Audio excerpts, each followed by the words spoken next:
Bom, pessoal, nessa segunda aula sobre feudalismo, eu quero falar um pouco sobre religião, né, no período feudal e como as relações sociais vão ser afetadas por essa religiosidade e como a religiosidade é afetada pelas transformações que ocorrem nesse período, né?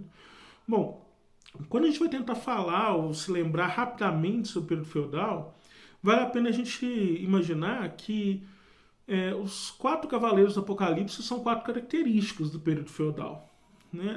A fome, a morte, a peste e a guerra, né, são características da época feudal, certo? Então imagina o seguinte: você católico, né, praticante, vai à igreja, né, e tal, e aí você se depara com um mundo, né, com a sociedade onde você vive, passando por essas quatro características. Para ajudar, a igreja próxima do ano 1000, ela ainda diz para você que o fim do mundo está próximo, que o dia do Apocalipse chegará, muito provavelmente próximo ao ano 1000, e o resultado disso, né, é que você precisa se tornar cada vez mais católico. Uma das formas que a Igreja Católica usa para conseguir angariar fiéis é através do medo do fim do mundo nessa época.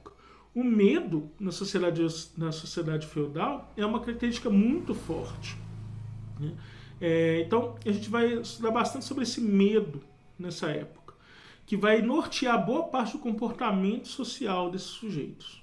Bom, a igreja então colocava para o ser humano que a morte estava próxima, o apocalipse estava próximo, o fim do mundo estava próximo. O que era a igreja nessa época, quando a gente pensa na construção igreja? A construção igreja era geralmente o lugar mais bem guardado e a construção mais sólida que você conseguiria encontrar, excetuando os castelos.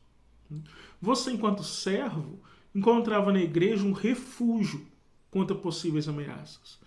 As paredes das igrejas medievais, até o ano 1000, elas eram construídas com 80 centímetros, 1 metro de espessura. Então imagine uma construção de pedra bastante reforçada, com paredes extremamente grossas, com portas que você poderia trancar em casos de ameaça, construídas geralmente em grandes altitudes, né, em alturas mais elevadas, dentro de um feudo, para se aproximar mais de Deus, mas porém também a altura elevada ajudava na defesa contra possíveis ameaças. Ora, se começa um exército, um grupo específico a invadir o local onde você está vivendo, você se refugia na igreja. A igreja auxiliava no conflito com esses possíveis invasores, na proteção dos fiéis. Ora, do alto dos pilares da igreja, né, do alto das torres da igreja, jogava-se óleo fervendo, piche quente, água fervente, né, várias punições que mais tarde vão ser descritas como o próprio inferno. Significa então que essas atitudes medievais de proteção por parte da igreja eram utilizadas, né, pelos autores posteriores para descrever o que era a sensação do inferno. A sensação do inferno, como por exemplo nadar em piche fervendo.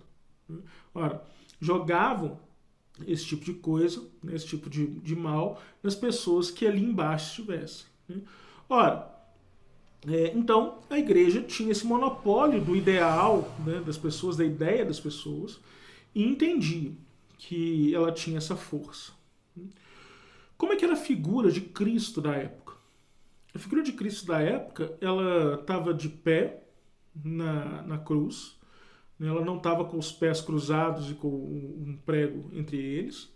Ela estava de pé na cruz, com as mãos abertas em formato de cruz, né, com os braços abertos em formato de cruz. Ela vestia vermelho e azul, que eram símbolos de nobreza, uma coroa na cabeça e os olhos abertos. Essa é uma descrição bem importante, assim, né? Os olhos abertos. Ora, com os olhos abertos, ele vigiava os fiéis, tanto para protegê-los, quanto representava também para esses fiéis uma ameaça. Então essa é a figura de Deus daquela época, né, de Cristo daquela época, antes do ano 1000. Bom, a desculpa da igreja era que o mundo vai acabar no ano 1000, e como vocês podem perceber, ele não acabou. Então o que a igreja pôde fazer? A igreja, a primeira desculpa dela é, não, vocês são bobos, cara. Não é no ano 1000 do nascimento de Cristo, é no ano 1000 da morte. Então a igreja ganha aí mais uns anos para conseguir pensar uma desculpa melhor. O que ela faz? Ela vai virar e dizer que ela vai começar a mudar esse modelo da igreja, vai começar a mudar esse modelo representativo da fidelidade dos fiéis em relação à igreja católica. Vai acontecer ao longo desse século. Essas mudanças incluem algumas coisas importantes. Primeiro, a passagem das igrejas como conhecemos, da igreja como eu descrevi para vocês, para as catedrais góticas. Esse é um elemento relevante, a mudança das igrejas, como eu descrevi para vocês, para as catedrais góticas. Tinha se desenvolvido uma técnica, principalmente nos mosteiros da época, de trabalhar e colorir os vidros, colorir vidro. Significava que a arte tinha se revolucionado nessa época e que, portanto, era possível a construção de vitrais. Vitral é como se fosse um desenho feito com vidro, uma janela desenhada com vidro, mais ou menos isso. Bom, esses vitrais eles vão fazer com que a estrutura da igreja mude. A catedral ela vai ter agora uma estrutura tão diferente ao ponto de que, ao invés de paredes formadas por 80 centímetros de espessura, como eu descrevi para vocês, ela vai ser formada praticamente como uma parede de vidro.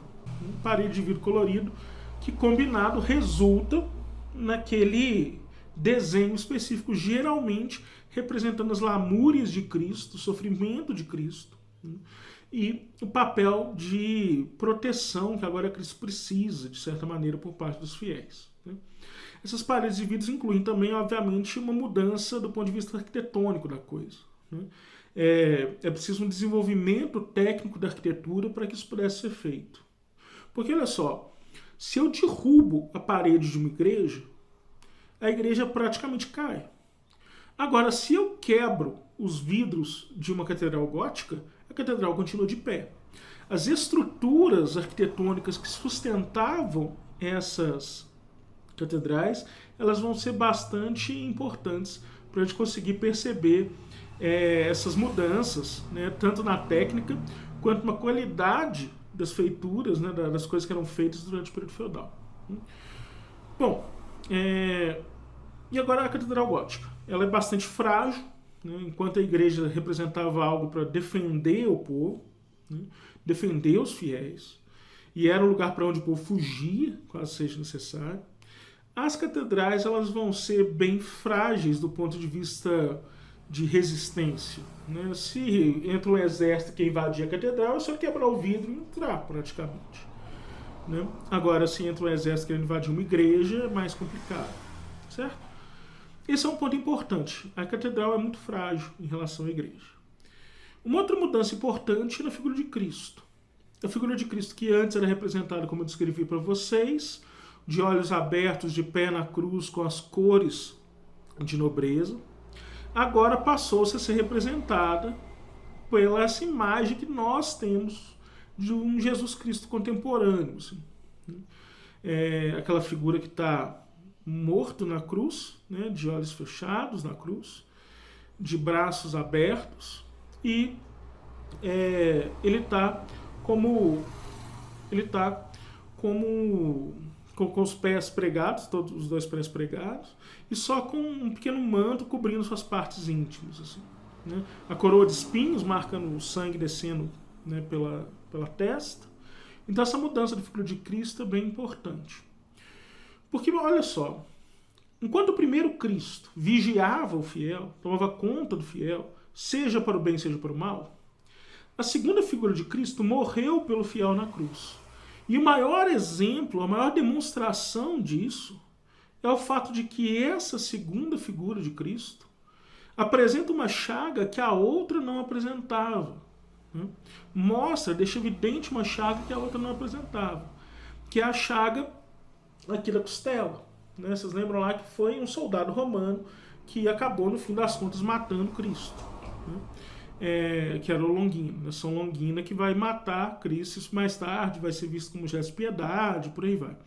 Mas essa figura do Longina é o sujeito que acabou estocando Cristo e fazendo com que ele morresse. Então significa que essa última chaga, exposta agora nesse segundo modelo de Cristo, vai expressar para a sociedade que os responsáveis pela morte de Cristo são os homens.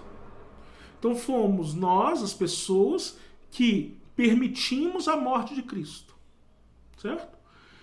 Isso chama a humanidade daquela época, isso chama as pessoas daquela época, os católicos daquela época, para uma responsabilidade.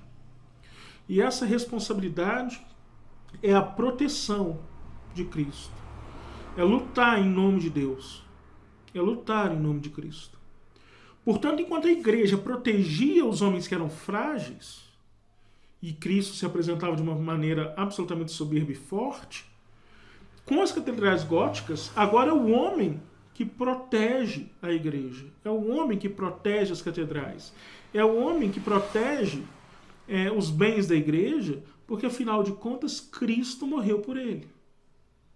O resultado último dessa forma de pensar o mundo são as cruzadas. Então, o movimento das cruzadas, em última instância, é uma chamada de responsabilidade dos homens para que eles lutassem em nome de Deus. Certo?